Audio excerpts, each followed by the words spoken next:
안녕하세요. 소소한 행복으로 성공적인 인생 만들기 소행성인의 오리배입니다. 여러분, 한 주 동안 어떻게 행복한 일 좀 있으셨나요? 오늘은 강의를 시작하기 전에 제가 간단하게 세 가지만 말씀드리고 시작하겠습니다. 제가 이 유튜브를 하기 전에 고민했던 게 세 가지가 있습니다. 첫째, 제 방송을 들으시는 분들 중에 저보다 분명히 힘들게 사시는 분이나 힘든 삶을 사셨던 분들도 계실 거라고 저는 생각을 합니다. 제 방송을 통해서 그분들에게 상처가 안 됐으면 하는 바람이 저의 첫 번째 고민이었고요. 두 번째 고민은 혹시 이 방송을 보시는 분들 중에서 이 방송이 혹시 여러분들께 동정심이나 만약에 후원이나 이런 걸 바래서 하는 방송이 아닐까 생각하시는 분들도 계실 거라고 생각을 해요. 하지만 저는 누구의 후원을 받거나 제 얘기를 통해서 누구에게 동정심을 받기 위한 방송이 아니라는 것을 다시 한번 말씀드리고 싶어요. 그리고 마지막 세 번째, 제가 이 유튜브를 한다는 것이 굉장히 용기를 많이 낸 거예요. 왜냐하면은 이 자기계방, 저에 대한 모든 것을 여러분들께 이렇게 방송을 통해서 공중 매체를 통해서 말씀드리는데 혹시나 또 제가 아픔을 겪지 않을까 하는 생각이에요. 전에 이런 일이 있었어요. 제가 처음 실명을 하고 재활하는 과정에서 어느 단체에 들어갔습니다. 가입을 했어요. 저랑 비슷한 처지의 시각장애인들 단체였는데 제 얘기들을 저는 그때 당시 제가 처음 시각장애인이 된 거기 때문에 많은 분들과 좀 제가 영업을 했기 때문에 좀 적극적이었어요. 그래서 많은 분들과 친해지고 싶어서 제 개인 사정을 다 노출을 했어요. 근데 처음에는 여러분들이 잘 들어주셨는데 나중에는 이게 저의 약점으로 돌아오더라고요. 그래서 제가 나의 개방도 함부로 하면 안 되겠구나. 내 아픔만 생각했지 그분들 또한 그분들의 아픔이 있을 텐데 라는 생각을 미처 못했습니다. 그래서 그런지 그때 한동안 대인 기피증까지 있었어요. 누군가 얘기도 하기 싫고 만나기도 싫고 그렇기 때문에 이 유튜브 시작할 때 자기 개방을 해야 되나 말아야 되나 많이 고민을 했습니다. 근데 지금은 이 순간이 행복하기 때문에 지금의 이 시간은 저는 굉장히 소중하다고 나를 치유하기 위한, 그 다음에 겸사겸사 여러분들도 이 방송을 통해 조금이라도 치유가 되셨으면 하는 마음에 이 방송을 시작하게 됐습니다. 이 방송은 그 많은 분들에게 위로가 되고 힘이 될 수 있는 방송, 저한테 질타, 비방보다는 응원의 댓글 한마디, 응원의 메시지 한마디, 그 한마디면 저는 만족을 합니다. 자, 오늘은 제 3강 소중하고 값진 경험들, 그 두 번째 이야기를 시작해 보겠습니다. 저랑 저희 동생 어머니는 다방에서 보증금 약간을 들고 작은 방으로 이사를 하게 됩니다. 그 방은 지하 단칸방이었어요. 그 전에 다방도 지하였기 때문에 그렇게 저희는 조금만 좁은 집으로 이사했다 이 정도 생각이었지 크게 생각은 안 들었어요. 항상 어려웠던 생활을 했기 때문에 그 정도 어려운 생활이는 당연스럽게 받아들였던 거죠. 어머니는 재활을 어느 정도 하셔갖고 그 힘든 몸으로 저희 남매를 먹여 살리기 위해서 식당 일을 나가셨어요. 근데 몸이 아직 완쾌되지 않은 상태에서 식당을 나가셔서 하루하루가 고달픈 생활이 시작됐죠. 다행히 저는 중학교를 졸업하고 고등학교에 입학하게 됐습니다. 애초부터 저는 공부에 흥미가 없었고 어려운 환경에서 돈이라는 것에 대한 그 값어치를 알았기 때문에 돈을 벌 작정으로 인문계보다는 상업고등학교를 선택을 했어요. 그래서 좀 멀지만 집에서 1시간 거리 되는 학교로 입학을 하게 됩니다. 근데 입학을 해서 공부만 한다고 되는 게 아니잖아요. 가정이 힘드니까. 가장 아닌 가장이 돼야 될 수밖에 없었어요. 그래서 선택한 거는 아르바이트를 하자. 학교 끝나면은 아르바이트를 해서 조금이라도 집에 보탬이 되자라는 생각이었어요. 그래서 저희 집 근처가 그때 당시는 80년도 후반이었기 때문에 구로공단역이었어요. 지하철. 지금은 구로 디지털역으로 바뀌었더라고요. 그래서 내가 뭘 할 수 있을까? 어떤 아르바이트는 처음이니까. 그 전에 경험들은 많았어도 부모님을 도와주기 위해서 아르바이트는 처음이니까 어떤 아르바이트를 할까 돌아다니다가 마침 커피숍 아르바이트를 찾더라고요. 거기는 음악다방이었어요. 그래도 제가 다방을 어머니가 했던지라 그래도 조금 커피는 탈 수 있고 서빙 정도는 할 수 있더라고요. 그래서 사장님께 가서 면접을 보고 바로 사장님은 승낙을 하셔서 그 다음 날부터 음악다방에서 일을 하게 됐습니다. 80년대 후반에는 이 시급이 굉장히 짰어요. 지금은 뭐 8,000원, 9,000원 거의 만원대 되는 분들도 있는데 그때 당시는 1,200원이었어요. 서빙이. 보통 간단한 아르바이트는 1,200원대였습니다. 그래서 열심히 저는 서빙을 했어요. 서빙을 열심히 잘하니까 사장님 눈에 들은 거예요. 너무 성실하게 하니까. 근데 어느 날 주방일 보시는 분이 일이 있으셔서 며칠 동안 안 나오셨어요. 그래서 사장님은 저를 유심히 성실함을 보시고 혹시 주방일도 할 수 있겠냐? 라고 물어보시더라고요. 그래서 저는 뭐 다방에서 해봤으니까 설거지, 뭐 여러 가지 각종 차들 타는 거. 근데 커피숍하고 다방에서는 좀 틀려요. 다방에서는 그냥 커피가 한 가지예요. 다방 커피 하시면 여러분들 다 아시죠? 그런 커피가 아니라 롬바트 커피라고 그때 있었어요. 지금 뭐 초이스 커피 여러 가지 있는데 그때는 지금처럼 다양하지는 않고 그때는 여러 가지 다방보다는 여러 가지 커피가 있었기에 저는 굉장히 눈치가 빨라요. 눈썰미가 좋고 그래서 주방 보시는 분이 하는 걸 그대로 보고 많이 머릿속에 익혀놨죠.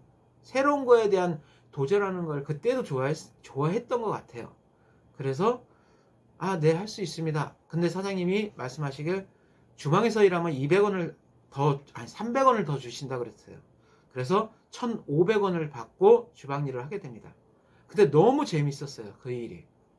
제가 설거지하고 이거는 자연스럽게 했지만은 커피를 이것저것 타보고 맛도 보고 칵테일도 했었거든요. 칵테일도 타보고 그 다음에 여러 가지 유자차니 뭐 쌍화차니 이런 것도 당연히 팔았죠. 그래서 열심히 주방 일을 하다 보니까 이제 사장님이 잘 보신 거예요. 근데 그때 당시 그 다방에서는 처음에 말씀드린 것처럼 음악다방이었어요. 그래서 오전과 낮에는 손님이 별로 없었기에 DJ 박스가 비어 있었고 오후에는 1부, 2부, 3부로 해갖고 DJ 형들이 오셔서 방송 멘트를 하면서 음악 방송을 시작했습니다. 근데 저는 너무 멋있어 보이는 거예요. 그 DJ들이. 그래서 사장님한테 부탁해서 사장님 혹시 오전이나 낮에 손님 없을 때 제가 DJ 박스 들어가서 판 좀 제가 듣고 싶은 노래 좀 틀으면 안 될까요? 그러니까 안 된다 그랬더라고요. 근데 제가 그래도 거기서 멈출 수가 없죠. 계속 사장님을 졸랐죠. 그래서 사장님이 끝내는 어쨌든 제가 성실하게 일했으니까 사람은 성실함을 먼저 보게 돼요. 이 사업자 입장에서는 형들한테 얘기를 해서 그러면 가볍게 판 올리는 정도만 가르쳐줘라. 마이크 키는 정도 하고 단 조건이 있다. 네가 박스에 들어가서 멘트는 하지 마라. 그때 DJ들은 되게 목소리가 좋았어요. 중저음. 근데 저는 그때 당시에 약간 목소리 톤이 지금보다 좀 높았거든요. 지금도 그 저음은 안 나와요. 목소리가 중고음으로 나오지. 그래서 네 알겠습니다. 근데 첫 DJ 박스에 들어가 보니까 다 내 세상 같더라고요. 테이블보다 한 50cm 가량 높은 곳에 있어요. 그 DJ 박스가 유리 박스로 돼 있는데 그 전경이 다 보이는 거예요. 한 30평 남짓 되는 그 커피숍 전경이 다 보이더라고요. 다 내 세상 같더라고요. 그때 순간 생각, DJ 하고 싶구나. 한 가지의 꿈이 생겼습니다. 근데 목소리 탓에 DJ보다는 이거는 그냥 아르바이트다. 생각하고 열심히 아르바이트를 했습니다. 근데 유일하게 할 수 있는 멘트가 있었어요. 그 안에서. 그때 당시는 지금처럼 핸드폰이나 삐삐가 유행했던 시절이 아니었기 때문에 약속 장소를 정하기 위해서는 다방이나 커피숍이 최고였습니다. 그래서 유일하게 할 수 있는 그 멘트가 누군누군님 카운터에 전화 왔습니다. 이 멘트 하나로도 저는 모든 걸 얻은 것 같은 느낌이 들었어요. 또 하나, 손님들이 이제 가끔가다 낮에도 손님이 오시거든요. 그분들이 이 쪽지를 하나씩 이렇게 신청곡을 놓고 갑니다. 근데 저는 그때 당시는 영어는 잘 몰랐기 때문에 국내 가요로만 이렇게 위주로 신청곡을 받았어요. 그래서 찾아서 해주는, 남이 원하는 걸 해주는 거, 그것만큼 또 기쁜 일은 없더라고요. 열심히 일을 하다가 나중에는 다른 일을 하게 됐어요. 거기 사장님이 DJ협회 회장이셨기 때문에 굉장히 멋있는 분인데, 그분 처남이 조금 지금 말하면 좀 주먹 좀 쓰시는 분이셨거든요. 그래서 근처에 단란주점을 하고 계셨어요. 근데 그 단란주점에서 일하는 웨이터가 갑자기 그만두셨다 그래갖고 한 달 정도 대신 사람 구할 때까지만 좀 일을 해줄 수 있겠냐? 그래서 그럼 이 커피숍은 어떻게 하고요? 그랬더니 그 일은 저녁에 하는 일이었기 때문에 커피숍이 끝나면 좀 해달라. 이렇게 하다 보니까 저는 학교 가면 어떻겠어요? 공부는커녕 자기만 했어요. 자기만. 그렇게 잠을 못 자니까. 학교 끝나고 바로 가서 일하고 또 단란주점 가서. 근데 이 단란주점이라는 것이 원래 제 나이에서는 일을 할 수 없는 곳이에요. 고등학교 1학년이었기 때문에. 근데 사장님이 그래도 시급은 적지만 일당은 적지만 그 붓으로 생기는 돈이 많다 그러더라고요. 그때 당시 저는 돈이 필요했기 때문에 어머니한테 조금 도움이라도 되고 싶은 마음에 직장을 옮기게 됩니다. 옮긴다기보다 투잡을 하게 되죠, 지금에. 근데 일은 그렇게 어려운 건 없어요. 손님 오시면은 주문 받고 서빙을 해주고 술이나 안주 등, 그리고 뭐 심부름 정도만 하면 돼요. 담배 사다 달라 그러면 담배 사다 주고, 뭐 얼음 갖다 주면 얼음 갖다 달라면 돼요. 근데 여기서 심부름 해주면은 이분들이 돈을 막 5,000원, 10,000원씩 팁을 주시는 거예요. 뭐 시급보다 더 많았으니까. 쏠쏠하구나 생각을 했습니다. 그래서 그 일이 처음에는 재밌었어요. 모든 일은 재밌게 저는 하는 성격이거든요. 힘들어도. 왜? 대가 돈이 들어오니까. 근데 가장 힘들었던 부분이 그거예요. 제가 고등학교 1학년이었기 때문에 사람이 술을 먹으면 그렇잖아요. 처음에는 양반이 됐다가 나중에는 술을 마시게 됩니다. 그러면은 그 양반 모습은 어디 가고 멍멍 강아지 모습밖에 안 남아요. 그러다 보니까 싸우게 되고 실갱이 하게 되고. 근데 어린 저로서는 저는 폭력적인 걸 그다지 좋아하지는 않았어요. 그때부터. 말릴 수도 없고, 말리기만 하면 다치기, 폭행, 그 다음에 폭언, 이런 거는 거기서 아주 잦은 일이었어요. 그리고 잠을 새벽까지 못 자니까, 그래서 이것도 내 할 일이 아니다. 그래서 저는 한 달 좀 넘게 하고 일을 그만두게 됩니다. 너무 거기서 돈도 중요하지만 너무 내 몸도 생각하자, 이런 생각을 잠깐 했었는지 한 달 정도 커피숍을 쉬게 됩니다. 근데 그 커피숍을 한 달 동안 쉴 수가 없잖아요. 거기서도 다른 직원을 구할 수밖에 없죠. 그래서 한 달 정도 쉬고 저는 다른 직장을 구하게 됩니다. 직장이라기보다는 아르바이트. 그 구로공단역 근처, 그 지역이 제가 집하고 가깝고 아르바이트 구하기 가장 쉬운 곳이었기 때문에. 근데 길을 가고 있는데 어떤 형이 오토바이를 빵빵 하고 누르더라고요. 근데 알고 보니까 제가 커피숍 일했을 때 그 재료들 있죠. 커피 재료니 여러 가지 재료들을 납품해주는 형이 있었어요. 오토바이를 타고 다니면서. 그 가게도 근처에 있었는데 그 형하고 이런저런 얘기를 주고받다가 그 형이 하는 얘기가 그거였어요. 야, 그러면은 너 일자리 구하면 형이 하는 일 해볼래? 그 형이 사실 야구 선수였거든요. 근데 잠깐 부상으로 인해서 쉬었는데 이제 대학을 가기 위해서 그 형은 고등학교 3학년이었어요. 대학을 가기 위해서 다시 운동을 시작해야 되겠다 해서 마침 자리가 비어서 저한테 권유를 하더라고요. 그래서 저는 뭐라도 해야 되겠다 해서 그 일을 시작했어요. 그 일은 뭐 시급이 2,000원, 3,000원 비쌌어요. 그때 당시도. 근데 한 가지 제가 오토바이를 못 타요. 근데 그 형아니 그럼 오토바이 타는 거를 가르쳐 주겠다. 그때는 오토바이가 막 뭐 지금처럼 기아를 넣고 그 정도는 아니었거든요. 그냥 땡기면 가는 지금의 스쿠터 수준이었기 때문에 그렇게 타는 건 자전거를 탈 줄 알면은 탈 수 있다 그래갖고 그걸 타게 됐습니다. 그래서 열심히 일을 했죠. 항상 성실하게 일하는 게 저의 모토. 제가 어머니한테 배우고 자란 게 성실해라, 성실해라. 사장님도 저를 잘 보셨어요. 사실 그렇잖아요. 직원들이 내 일처럼 할 수 있다는 게 쉽지가 않아요. 그래서 사장님은 저를 잘 보시고 열심히 일하는 저를 보고 믿고 저를 채용을 해서 쓰기 시작했습니다. 근데 그 주위에는 그 재료상들이 많았어요. 거기서 일하는 친구들도 많았고 그 중에는 제 동갑도 있고 형들도 있고 근데 그 일을 3개월 하고 저는 그만두게 됩니다. 오토바이 타는 게 갑자기 무서워졌어요. 어느 날 갑자기 안 좋은 소문이 들린 거예요. 같이 일하던 제 동갑내기 친구가 빗길에 오토바이 타고 배달을 하다가 자동차하고 충돌을 해갖고 그 자리에서 직사를 했다는 거예요. 그 전에 저는 빗길이 위험하다는 건 알죠. 기름 한 방울만 떨어져 있어도 오토바이가 미끄러지기 십상이라는 것도. 근데 지금까지도 비 왔을 때도 천천히 몰면서 잘 배달을 했는데 그 얘기를 들으니까 갑자기 오토바이에 손 올려놓기가 가장 무섭더라고요. 그래서 저는 돈도 좋지만 내 목숨 걸고 할 정도의 일은 아니구나 싶은 생각에 저는 일을 3개월 후에 그만두게 됩니다. 그리고 또 다른 일을 찾게 되죠.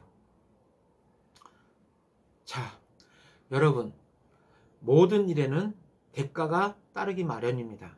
예를 들어서 우리가 명절 때만 되면은 고향에 내려가죠. 고향에 내려가는 이유가 뭘까요? 그 고향에는 보고 싶은 부모님도 계시고 고향 친구도 있을 것이고 거기서 자란 그 모든 것들이 있기 때문입니다.